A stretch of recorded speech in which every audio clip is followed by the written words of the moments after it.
Seekers, tetap persembahkan korban syukur kepada Tuhan ya. Ibrani pasal 13 ayat 15 mengatakan, sebab itu marilah kita, melalui Dia, senantiasa mempersembahkan korban syukur kepada Allah, yaitu ucapan bibir yang memuliakan namanya.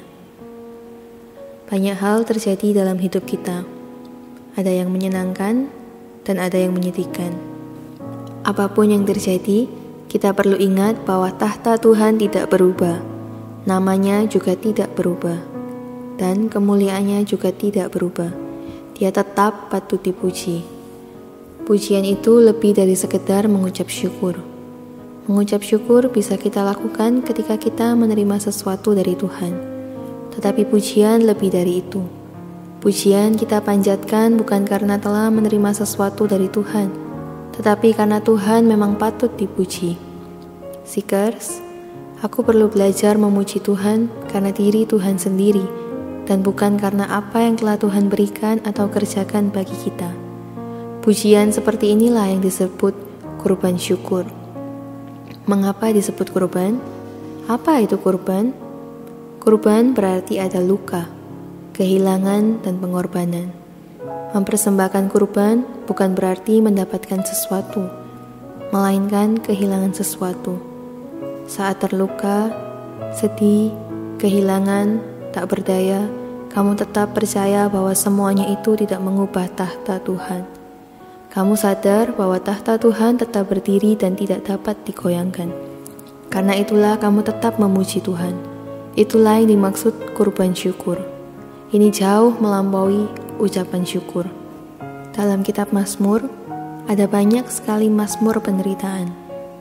Tuhan sengaja menunjukkan kepada kita bahwa orang yang memuji itu telah dipimpin Tuhan melewati kesesakan dan kesulitan yang membuat perasaan mereka terluka.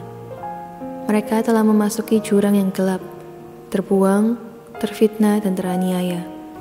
Kutipan Mazmur pasal 42 ayat 8 berkata, segala gelora dan gelombangmu bergulung melingkupi aku. Namun, di atas diri mereka Tuhan beroleh puji-pujian.